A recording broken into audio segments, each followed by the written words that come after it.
Okay, good. So a year ago, Time Magazine published this cover featuring Palmer Luckey talking about how virtual reality was going to change the world. And it mostly talked about how it would revolutionize gaming.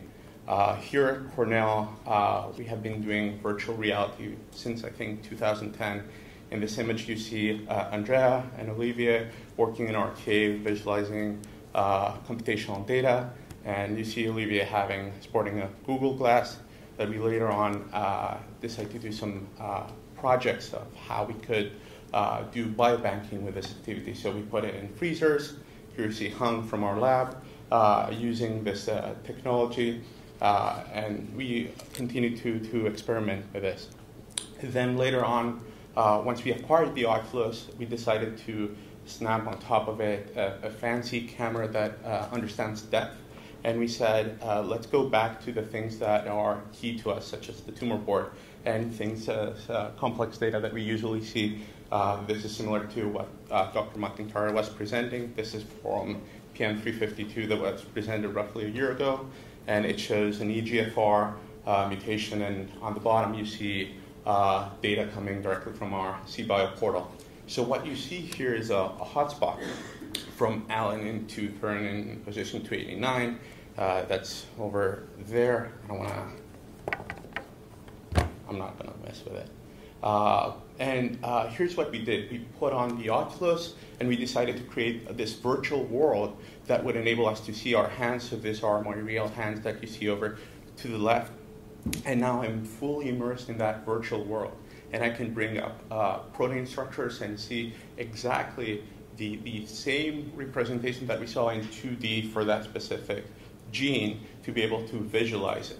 So from the chemical representation, we're just going to go to the secondary structure with the alphas and the betas. And I'm just going to focus only to the hotspots, fetching information directly from CBio portal. And then later on, I think I touch on the mutation, focusing only on that specific mutation that PM352 had. So this was, I think, EGFR, I think brain metastasis from lung. And what you see here is information that's coming from the then called VAR browser. Now we call it PMKB, or our knowledge base. But that was then. Then this came around. Microsoft called it HoloLens, and it promised that it could allow you to bring holograms into life and essentially break the barriers of what is digital and virtual and what is real. And in essence, this is more artistic. This is what it actually gave us. So it enabled us to be able to bring medical models or gaming, you name it, into the real world. And how did it achieve to do this? So this is the device. I have a couple of them with me today. And in essence, it's a set of sensors, computers, etc. But the sensors that you see at the very top are just tracking depth so that they realize the space. And there are two transparent screens, the left image and the right image, that help us see in 3D. And there's a lot of microphones, accelerometers, etc. So we saw these with the computational group, and we wanted to see where it really stands. Microsoft dubbed this as mixed reality. So in terms of what reality is and what virtual reality is, there is this great line that Milgram devised a couple of years ago in 1994 that said, physical reality is all the tangible objects. That's a tangible object. And here you see a protein structure that we 3D printed. Oh, sorry. That's gefitinib, the drug that treats that specific protein structure that we were seeing. You saw augmented reality, which is digital information superimposed in the real world. You saw virtual reality in the cave. And the difference of augmented virtuality and virtual reality, and this is just too technical, but it is my real hands that are brought in the virtual world. And putting all of these together makes something called mixed reality. That's very hard to tell if this is real or not virtual. So what the HoloLens gave us is 3 different ways to interact. Where you look, it calls it gaze, and it's essentially where your mouse pointer is pointing, but now it's in the 3D space. Gestures, think of it like mouse clicks, but instead of clicking the mouse, you're just air tapping in space, and voice recognition, similar to what Siri and iPhone does, etc. So we said, cool, and I went to Olivia and I said, we want one. We should get one and start building cool stuff. And we eventually got two. And the idea was how we could help us visualize better things and essentially not just become a fancy toy, but be used on things that we do for research and for care. So then we started creating some of the applications. So we went to build Optical, which is the same thing that you saw in the VR video before, but now it is in real space, and you see, again, EGFR annotated with hotspots. What is yellow are, I think, more than 5 occurrences, and what is orange is, I think, more than 10. And the green that you might see over to the right is the actual hotspot, which is also a mutation for that specific patient, BM352. Then we said we want to do something more abstract than things that the computational group would make, and we thought of holograph. And what holograph is tapping on how we visualize networks.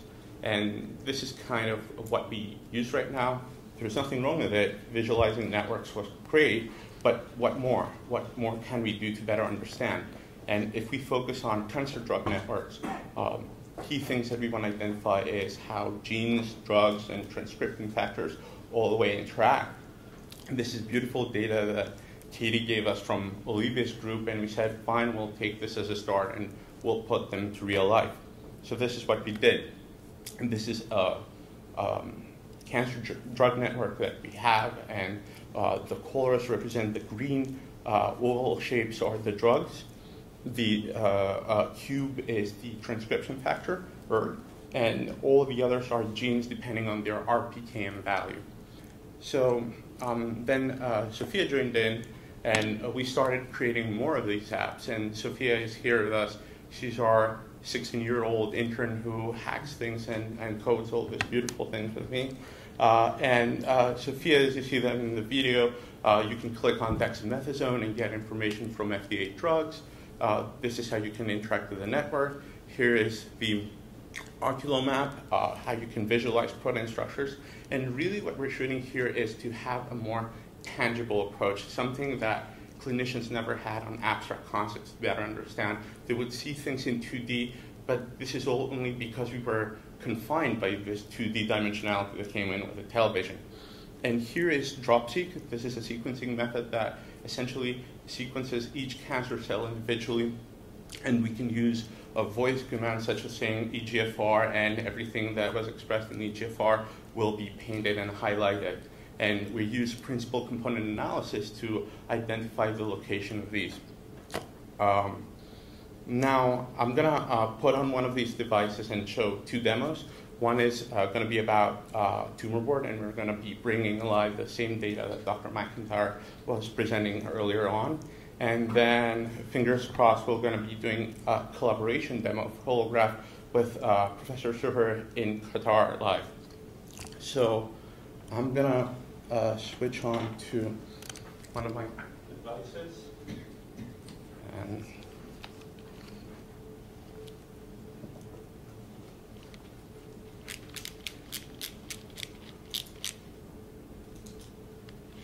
okay, so I'm going to...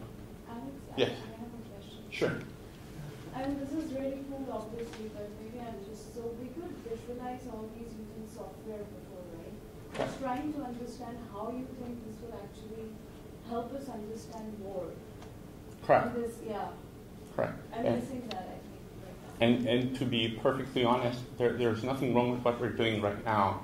A 2D representation that you could either see in print can still be good, and this is what we're using right now. Just 2D, I mean, like using software, we can rotate molecules. We have been doing that for decades now, right? Correct. There are many protein structure visualization software. You can visualize in 3D. It's been for decades around, and we can rotate and look what's, we can click anywhere we want. Like for networks, there's Cyberscape. For 3D structures, there are many software. Mm-hmm. I'm still missing, like, how is this more adding more? Maybe Yeah, so for a computational biologist, it really doesn't matter because mostly Ekta or Andrea or me would write a script in R, and if it outputs even in console, it's good enough because you're data-driven. You want to identify specific things. But I think where it gives great value is for a clinician to be able to have that tangible interaction and to be able to connect to a multi-set of apps. It can become more challenging. And I think the difference in all the apps that you mentioned is the interface of interaction can change. And what we saw in the videos here is it's all about medical data. So whether you have a network or a protein structure or a CT scan or anything of that sort, the idea is that you can bring it live and you can have that collaboration session that we will see. It might be able to fill in some of the scenarios, and some of the scenarios might be just an overkill. And in the scenarios that it is an overkill, as we've been critical in the past, we're not going to use it. We are exploring to see how useful it can be as a method, and if there are specific sectors that we can fall short at this time and we could augment this experience and better discover. But we're not going to change our methods. We're not going to give a HoloLens to every of our researchers. I think it would be more specific to things that we can use and will be helpful. But we're exploring all possible ways and learning from that. So I hope that answers the question. So let me go ahead and try it on, and it makes you look silly a little bit, but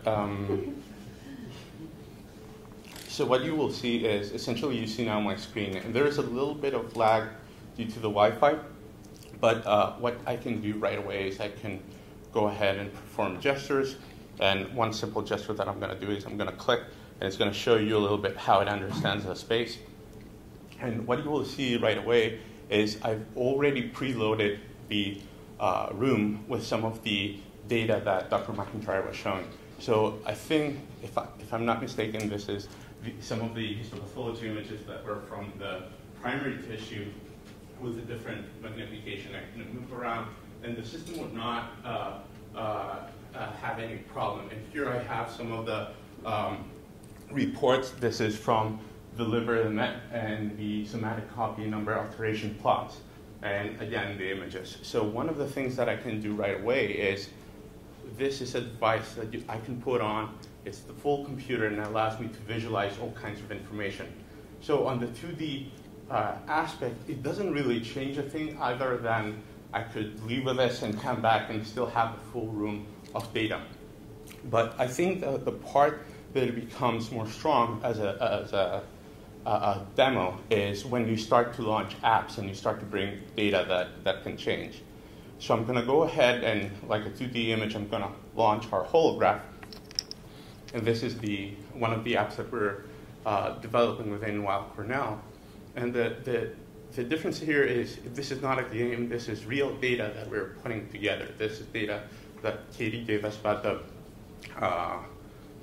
cancer gene network. And the first thing that I would see is a menu that has all the commands and the gestures, and it will ask me, where do you want to place it?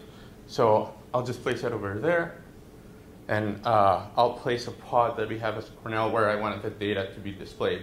And I can change the pod anywhere. I can move it from here to there, etc. And now what you will be able to see is a network that I have already, and I can look at the drugs, and I can start manipulating that. So I can move it to the side, or I can take this pod and let's say I put it over there. So the network can be altered, and it understands the space, and the whole world is now my canvas, right? So I'm just gonna take it back over there, and I don't know, I see already Karsten logged in. Karsten, can you unmute? So Karsten is joining us from Cornell, Qatar, and I think he's just looking at his laptop at this point. And to unmute. And what do you see? You hear me? Yep. Oh. Yes, I can see you.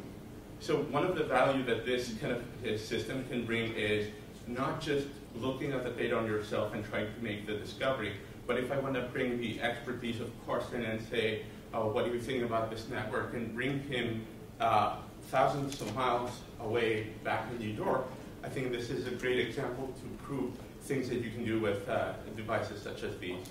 Now, Microsoft might be thinking in a world of pushing as many devices as possible. for us, it always boils down to what you can do. And then you see Carson moving the network around. So I can click on a specific drug. Let me find, I think this is one of them. And this is dexamethasone, and it will bring all the information for me. If I look around, it will still follow me and be in focus. And I see it also. yeah. So this is just an example of how we can use new technology, medical data visualization, to augment things that we have. This will not essentially change every single project, but we do envision with Olivia, with Carson, the whole computational team, ways that it can help us do more of the things that we couldn't do before. So we're still going to continue to do things that we do, but we do anticipate switching to things that can benefit from such a visualization. So I'm going to be switching back to the presentation. I'm just going to stop that. And in essence, the demo that you saw in brief was 3 different locations in New York and in Doha in Qatar. And we had a server that would communicate and share where Carson is at, where Alex is at, and how they're moving together. And when I chose Europe, Carson said, why did you choose Europe? What's the point? I said, splitting the distance. And it was very nice to look on the map when I plotted the presentation, but it doesn't really matter. The cloud enables us to run everything anywhere we want and allows us to bring all of our collaborators at the same place. It's hard to fly Carson back and forth every time, or if we want to go to our sister institution to give a talk or present. I envision this map growing a lot in points and getting not just the referring physicians who cannot be in New York referring patients, but also leaders and experts from various fields to give valuable input in things like tumor boards. And with that, I have only one last video of what we envision of how it could help our cancer moonshot, and I'm just going to play that. Let me just make sure that the sound is not on mute.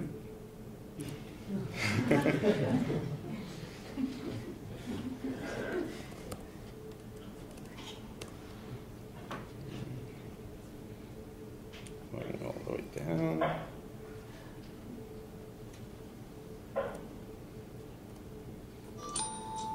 Cancer.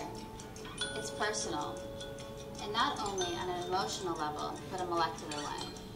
Every patient's cancer is unique and driven by distinct biologic factors. So too should every patient's treatment. We have to use every weapon at our disposal if we're going to meet our goal. By closely examining an individual's unique genetic and epigenetic profiles, scientists at the Meyer Cancer Center and the Englander Institute for Precision Medicine discover the hallmarks of each person's cancer and use this information to tailor unique and targeted treatments for that patient's specific cancer. At Weill Cornell Medicine, we're changing the paradigm of medicine, from the way we care for patients to the discoveries we make in the lab and the way we teach the next generation of doctors. We're making it a lot more personal. These pioneers of precision medicine are using cutting-edge technology to harness data in new ways to transform the way we approach the disease. Well, Hololens is a magical device. It's a device that enables mixed reality. So mixed reality is a concept where you have reality and you can bring virtual objects into reality. For example, protein structures. We've put mutations that we see in patients on top of a structure so that we can see precisely what the mutation is in the structure. So the patient has bladder cancer, so we did a biopsy, and here you can see the tumor characteristics of her biopsy, because our goal is to really try to figure out what treatment that this patient is going to benefit the most from based on her genetic alterations in her cancer. Here at Weill Cornell, we'll continue to collaborate across disciplines to break down silos, share data, and bridge the gap between the clinic and the classroom. We are finding cancer earlier and getting the right treatment to the right person at the right time.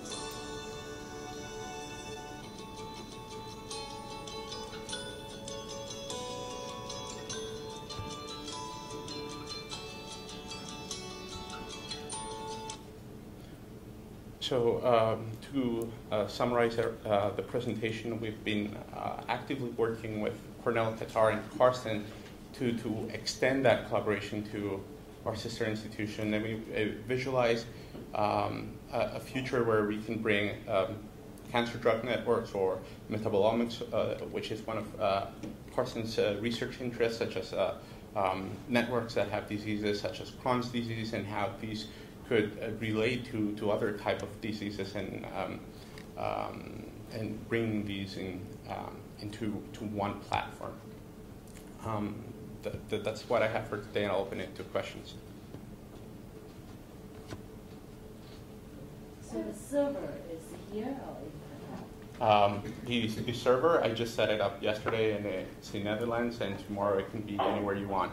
The only thing that the server does is it keeps track of how many users have logged in and where each other is looking at.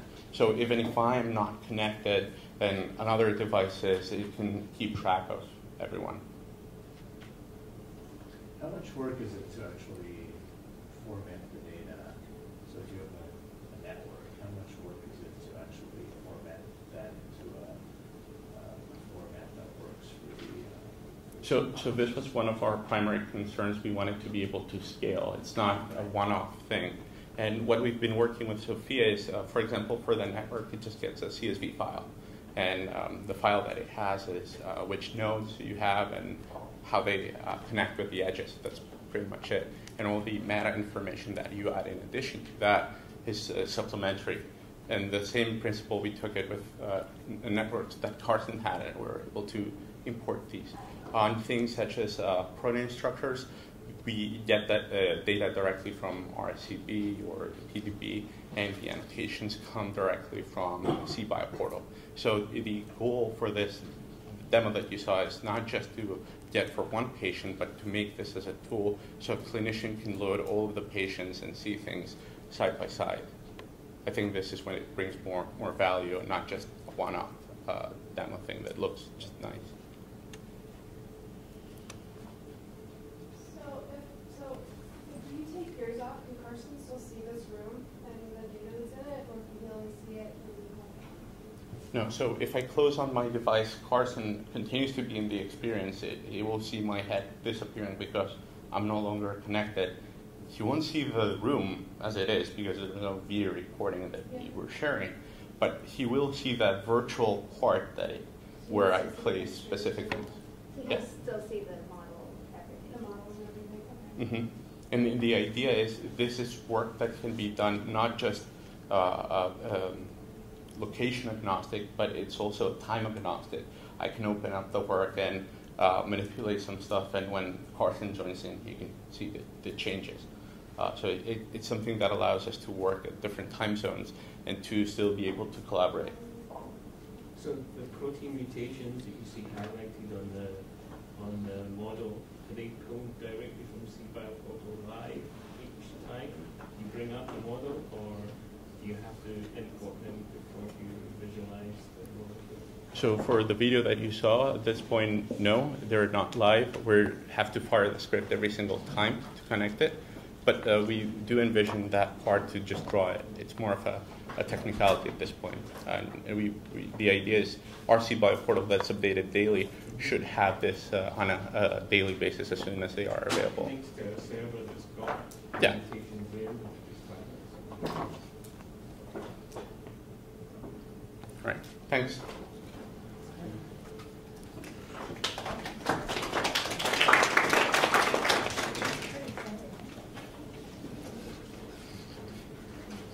Thank you, Carson. Thanks, Alex.